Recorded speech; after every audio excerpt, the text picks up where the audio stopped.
Wathi ke kaloku ngantsomi kwakukho udyakalashe nomvolovu. Udyakalashe nomvolovu bebehleli kunye.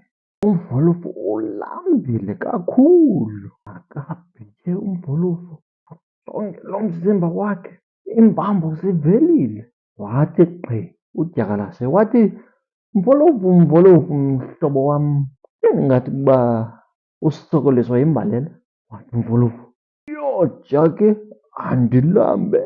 Udyakalashe wathi, Mvolovu, ndinalo icebo. Uyawakhumbula laa matakane makhulu laa mfuyi phaa ngasentla? Kuzonyanzeleka uba siye siyondwendwa phaa. Heyi kodwa matyebile la matakane.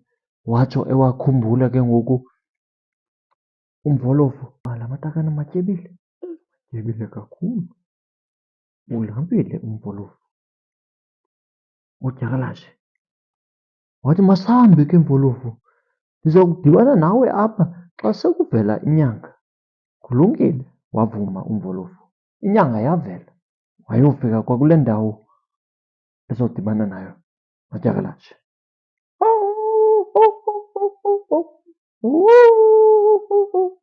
Wakhala udyakalashe, wayazi ke ngoku umvolovu uba kuyahanjwa ngoku. Bahamba.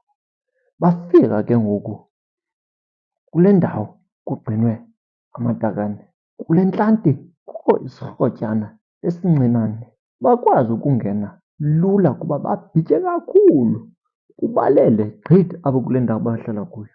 Akungena kwabo amatakane konke. Udyakalashe watsho wabamba itakane lakhe watya. Heyi, umvolovu wabamba itakane lakhe watya.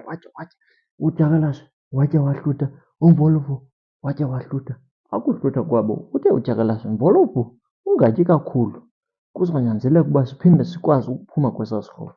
Wathi umvolovu, heyi, hayi andikagqibi kaloku udyakalashe, singangxami maan.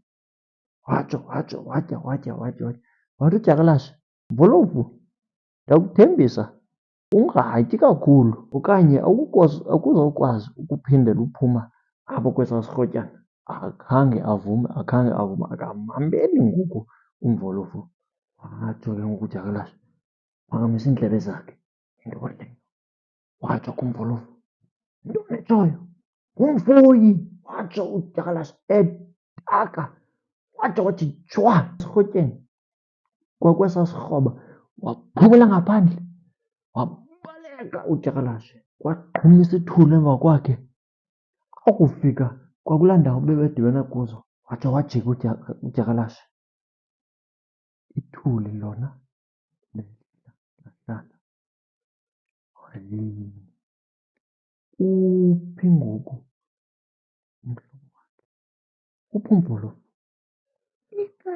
Ewe, umtyhile. Kaloku umvolovu utye kakhulu. Waxinga kwesaa sikroba, akhange akwazi ukuphuma. Wabethwa ngumfuyi wade wakwazi ukuphumelela. Wabaleka ekhala, yho, ndabethwa. Wakhala. Awu.